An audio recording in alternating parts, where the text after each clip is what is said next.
Bank locker ಅಂತಂದ್ರೆ ನಾವು safe ಅನ್ಕೊಳ್ತೀವಿ, ಆದ್ರೆ ಬೆಂಗಳೂರಿನ ಬ್ಯಾಂಕ್ ಲಾಕರ್ ನಲ್ಲಿ ಇಟ್ಟಿದ್ದಂತಹ ಚಿನ್ನ ಕಳವಾಗಿ ಹೋಗಿದ್ಯಾ?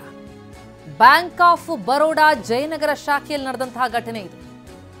ಅಸಿಸ್ಟೆಂಟ್ ಮ್ಯಾನೇಜರ್ ರಾಜು ಮತ್ತು ಸಿಬ್ಬಂದಿಯ ವಿರುದ್ಧ ದೂರು ಕೊಡಲಾಗಿದೆ. ಜಯನಗರ ಪೊಲೀಸ್ ಠಾಣೆಯಲ್ಲಿ ಎಫ್ಐಆರ್ ದಾಖಲಾಗಿದೆ. ಲಾಕರ್ನಲ್ಲಿ ಚಿನ್ನ ಮತ್ತು ದಾಖಲೆಗಳನ್ನ ಇಟ್ಟಿದ್ರು ಗ್ರಾಹಕ ರಾಜೇಂದ್ರ. 2024ರ ಅಕ್ಟೋಬರ್ನಲ್ಲಿ ಲಾಕರ್ ತೆರೀತಾರೆ, ಆಗ ಚಿನ್ನ ಇತ್ತು. ಅದೇ 2025ರ ಫೆಬ್ರವರಿ 20ಕ್ಕೆ ಲಾಕರ್ ಓಪನ್ ಮಾಡಿದ್ರೆ ಅವರಿಗೆ ಶಾಕ್ ಆದಿತ್ತು. ಲಾಕರ್ನಲ್ಲಿ ಅಸಲಿ ಒಡವೆ ಬದಲು ನಕಲಿ ಬಳೆಗಳ ಪತ್ತೆಯಾಗಿದೆ. ಈ ಬಗ್ಗೆ ಅಸಿಸ್ಟೆಂಟ್ ಮ್ಯಾನೇಜರ್ನ ಪ್ರಶ್ನಿಸಿದ್ರೆ ಉಡಾಫೆ ಉತ್ತರ ಕೊಟ್ಟಿದ್ದಾರಂತೆ. ಅಸಿಸ್ಟೆಂಟ್ ಮ್ಯಾನೇಜರ್ ರಾಜು ಉಡಾಫೆ ಉತ್ತರವನ್ನ ಕೊಟ್ಟಿದ್ದಾರೆ ಗ್ರಾಹಕರಿಗೆ.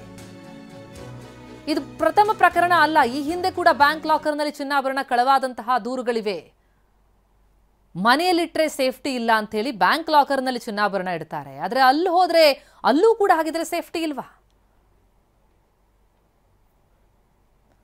ಡಿಸಿಪಿ ಲೋಕೇಶ್ ಅವರು ಮಾತನಾಡಿದ್ದಾರೆ. ಪ್ರಕರಣಕ್ಕೆ ಸಂಬಂಧಪಟ್ಟಂತೆ ಏನ್ ಹೇಳಿದ್ದಾರೆ ಕೇಳೋಣ ಬನ್ನಿ.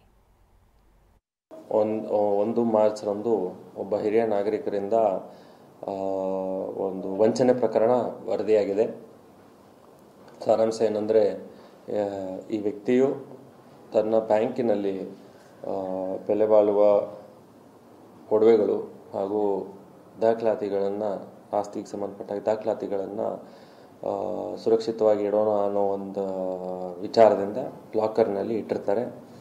ಲಾಕರ್ನಲ್ಲಿ ಇವರು ಜೂನ್ ಕಳೆದ ವರ್ಷ ಇಟ್ಟಿದ್ದು ಅಕ್ಟೋಬರ್ನಲ್ಲೂ ಖಾತ್ರಿಪಡಿಸ್ಕೊಂಡಿರ್ತಾರೆ, ಎಲ್ಲ ಇರ್ತದೆ ಅಂತ. ಅದಾದ ನಂತರ ಅಕ್ಟೋಬರಿಂದ ಈ ವೇಳೆಯಲ್ಲಿ ಮಧ್ಯದಲ್ಲಿ ಅದರಲ್ಲಿದ್ದು 2 ಒಡವೆಗಳು ಅಲ್ಲಿಗೆ ಕಂಡು ಬರ್ತಾ ಇಲ್ಲ, ಹಾಗೂ ಅದರ ಬದಲಾಗಿ ಯಾವುದೋ ಒಂದು ಬೇರೆ ಡೂಪ್ಲಿಕೇಟ್ ಗೋಲ್ಡಿಂದು ಒಡವೆನ ಇಟ್ಟಿದ್ದಾರೆ, ಅದೇ ಸ್ವರೂಪದ್ದು ಅಂತ ದೂರು ವರದಿಯಾಗಿದೆ. ಇದಕ್ಕೆ ಹೆಚ್ಚಿನ ತನಿಖೆ ಅವಶ್ಯಕತೆ ಇರೋದರಿಂದ ಪ್ರಕರಣವನ್ನು ದಾಖಲಿಸಿಕೊಂಡು ಪರಿಶೀಲನೆ ಹಾಗೂ ತನಿಖೆ ಮುಂದುವರೆದಿದೆ. 2024ರ ಅಕ್ಟೋಬರ್ನಲ್ಲಿ ಲಾಕರ್ ತೆರೆದಿರ್ತಾರೆ, ಆಗ ಚಿನ್ನ ಇರುತ್ತೆ. ಅದೇ 2025ರ ಫೆಬ್ರವರಿ 20ಕ್ಕೆ ಲಾಕರ್ ಓಪನ್ ಮಾಡಿದ್ರೆ ಅಲ್ಲಿದ್ದದ್ದು ನಕಲಿ ಬಳೆಗಳು. ಇದ್ರ ಬಗ್ಗೆ ಪ್ರಶ್ನಿಸ್ತಾರೆ ಮ್ಯಾನೇಜರನ್ನ, ಆದ್ರೆ ಸಿಕ್ಕಿದ್ದು ಉಡಾಫೆ ಉತ್ತರ. ಸೇಫ್ಟಿ ಅಂತ ಹೇಳಿ ಬ್ಯಾಂಕ್ ಲಾಕರ್ ಅಲ್ಲಿ ಇಟ್ರೆ ಅಲ್ಲೂ ಹಾಗಿದ್ರೆ ಕಳುವಾಗತ್ತಾ? ಇದಕ್ಕೆ ಬ್ಯಾಂಕ್ ಹೊಣೆಗಾರರಾಗ್ತಾರೆ.